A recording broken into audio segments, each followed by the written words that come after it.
Welcome to Compelling Topics, the only channel dedicated to the perspective of leading researchers from the Italian independent scene. Let's turn your minds on. In this new episode, we step into a territory suspended between history, symbolism, and mystery, a theme that has crossed the centuries, inspiring knights, mystics, artists, and scholars alike: the Holy Grail. But what is the Grail really? A sacred object? A relic? An initiatory symbol? Or something far deeper, concealed beneath layers of religious and literary interpretation? Guiding us on this journey is Nicola Bizzi, who will lead us through ancient texts, esoteric traditions, and modern reinterpretations, offering a stimulating and alternative perspective. This is not merely a historical reconstruction, but an exploration that touches myth, spirituality, and the inner quest. Prepare to question what you thought you knew. Our journey into the mystery of the Holy Grail begins now.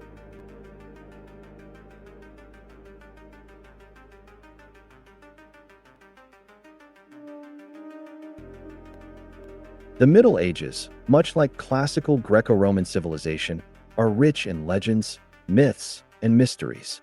Think of the tales of King Arthur, the Spanish epic of El Cid, or the French chanson de Roland, stories shaped by wars, clashes of civilizations, and dramatic events that left a deep mark on the European collective imagination.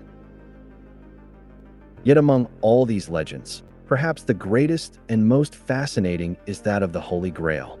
In this journey through time, we will try to understand what the Grail was, or what it truly is, starting from the most remote and ancestral roots of its symbolism.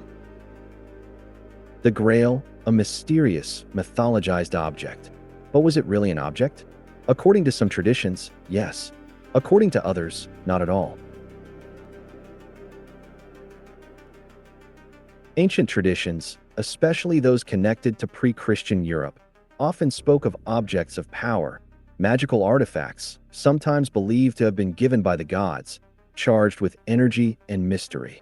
Objects capable of transforming matter, altering the course of events, even influencing space and time. Consider the Ark of the Covenant in the biblical tradition, the Ark of Gabriel in Islamic lore, or the Holy Lance, also known as the Spear of Longinus. Such relics were sought after and coveted, sometimes even by modern political leaders who believed that possessing them could legitimize their power. Today, however, we focus on what is, if it is indeed an object at all, perhaps the most enigmatic and mythologized symbol of Western tradition. Interestingly, the symbolism of the Grail did not originate as explicitly Christian. The canonical Gospels and the New Testament never mention the term Grail. Later apocryphal traditions identified it with the cup used by Jesus at the Last Supper, or with the vessel in which Joseph of Arimathea supposedly collected Christ's blood at the crucifixion. But the word Grail itself does not appear in the canonical texts. The symbolism of the cup, however, is far older and widespread across cultures. In the Eleusinian mysteries of ancient Greece, secret initiation rites dedicated to Demeter and Persephone, a sacred cup was carried in procession. According to the Homeric hymn to Demeter, when the goddess arrived in Eleusis disguised as an old woman, she refused wine but accepted a ritual drink known as kykeon, thereby sanctifying the vessel that contained it. We are speaking of a transitional period between the Late Bronze Age and the Early Iron Age, an era of collapse and transformation. It is intriguing that in such a context, the cup became a sacred object. It is plausible that the Grail's symbolism connects to this far more ancient matrix. Later, the symbol of the cup acquired additional meanings. To explore one of them, let us take a brief symbolic journey to Turin. Facing Piazza Vittorio Veneto, on the opposite bank of the River Po, stands the neoclassical Church of the Gran Madre di Dio, designed by Ferdinando Bonsignori. At the foot of its staircase stand two statues traditionally identified as religion and faith. Yet their iconography strongly recalls Demeter.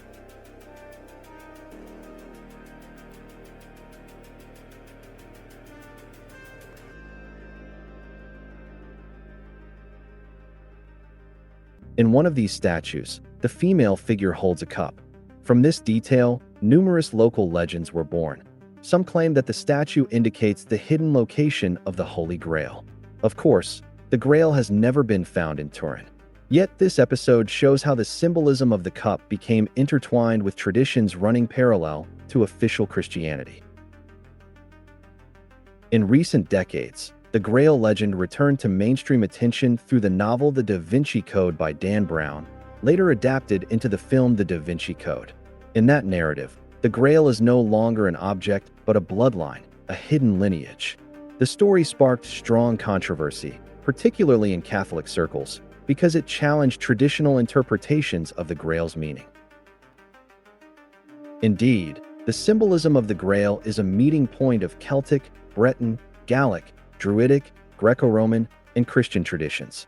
It is a layered symbol, containing multiple levels of interpretation. As in Divine Comedy, there is a literal level, a symbolic one, and a deeper, more esoteric dimension accessible only to those with the right interpretative keys. The true explosion of Grail literature occurred between the late 12th and early 13th centuries, particularly in France and Germany. These works drew from earlier oral traditions transmitted by troubadours and minnesänger, yet they developed new symbolic and esoteric meanings, often associated, at least in later interpretations, with the milieu of the Knights Templar. The first great romance of the cycle is Perceval, ou Le Conte du Graal by Chrétien de Troyes. The work emerged in the courtly environment of Champagne, a region historically linked to the early Templar order founded by Hugues de Payens. Its protagonist, Perceval, is described as the son of the widow, an expression rich in initiatory symbolism. Through trials and adventures, he eventually confronts the mystery of the Grail. Significantly, in this earliest version, the Grail does not yet possess an explicitly Christian connotation. It is not clearly defined as the chalice of the Last Supper. It is an enigmatic object, or perhaps a symbol, open to multiple interpretations. And here lies the heart of the mystery. Is the Grail an object? A symbol? A body of knowledge? A bloodline? Perhaps its true power resides precisely in its ambiguity, in its ability to traverse cultures, religions, and centuries, transforming itself each time without ever losing its archetypal core, the cup, the vessel, the container of something sacred. Darker strands of symbolism also begin to emerge. We encounter the figure of a mysterious ancestral forefather, linked to a specific sacred tradition, and the theme of trials that the knight must face. Trials that inevitably recall the labors of Hercules. A knight who, after overcoming initiatory and symbolic obstacles, triumphs and becomes the guardian of the Grail. Yet the work of Chrétien de Troyes remains unfinished. We do not know whether it was intentionally left without a conclusion or whether the author simply never had the chance to complete it. The story hangs in suspension, with those dots that seem almost like an invitation to look beyond the text, to question what is left unsaid. The Grail's symbolism takes on an explicitly Christian character in a later work, the Roman de l'Histoire du Graal by Robert de Boron, composed between 1190 and 1199. Here, a new and central figure appears, the Fisher King.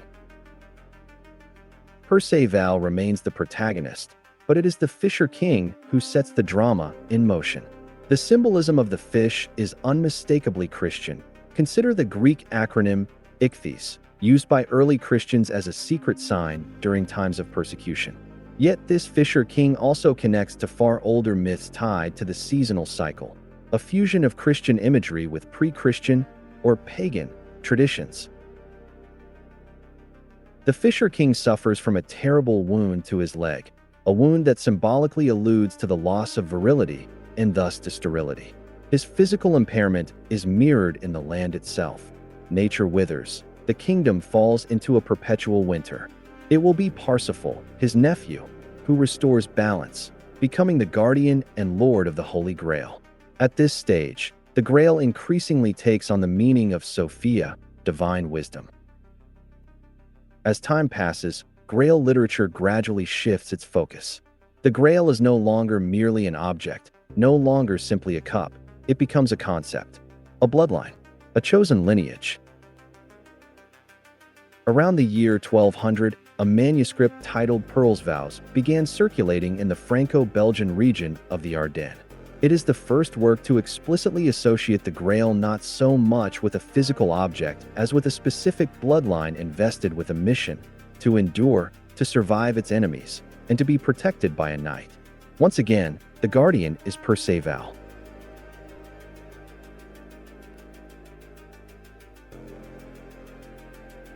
Perhaps the most famous romance of the cycle, however, is Parzival by Wolfram von Eschenbach.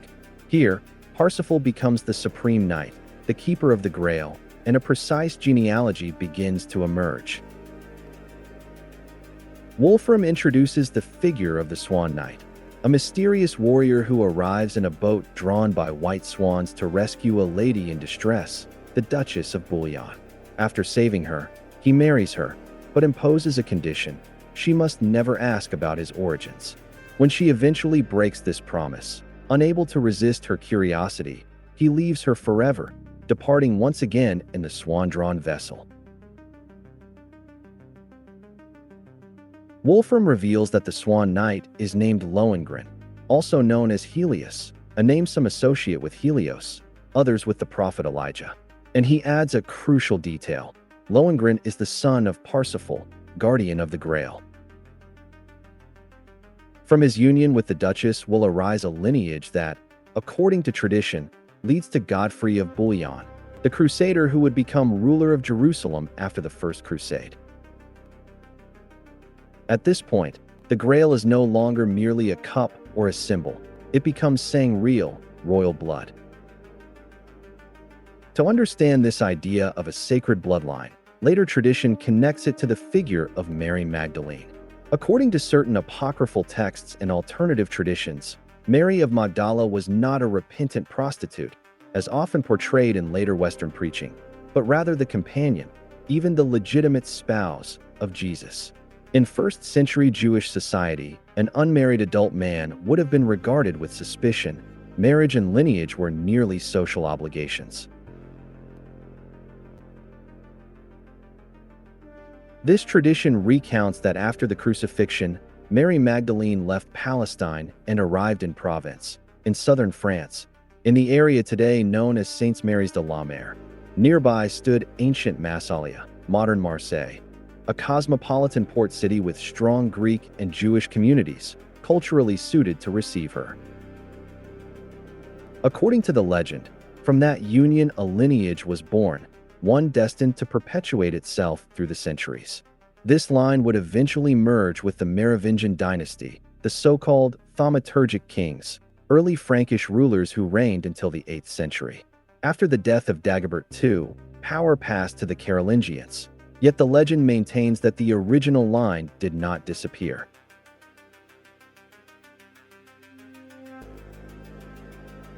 Modern authors such as Michael Bygent, Richard Lee, and Henry Lincoln revived these theories in the late 20th century, inspiring, among others, Dan Brown in his novel The Da Vinci Code.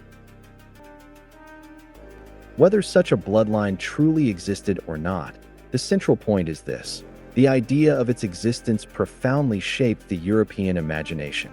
Wars, crusades, struggles for power, medieval and Renaissance conspiracies. Within a certain interpretative framework, everything revolves around this meta-history, a parallel narrative running beneath official history. Thus the Grail, from sacred cup, becomes knowledge. It becomes wisdom. It becomes lineage. Our journey ends here, for now, but the mystery of the Grail, its layered symbolism, and its possible bloodlines remains open. We have listened to the reflections of Nicola Bizzi, exploring a theme that does not belong solely to the past, but continues to question the present. Perhaps the Grail is not merely something to be found, but something to be understood. If this content made you reflect, leave a comment below. Subscribe to the channel so you won't miss upcoming explorations, and share this video with anyone who loves to investigate the great mysteries of history and consciousness. See you in the next episode of Saturday Classics, here on Compelling Topics.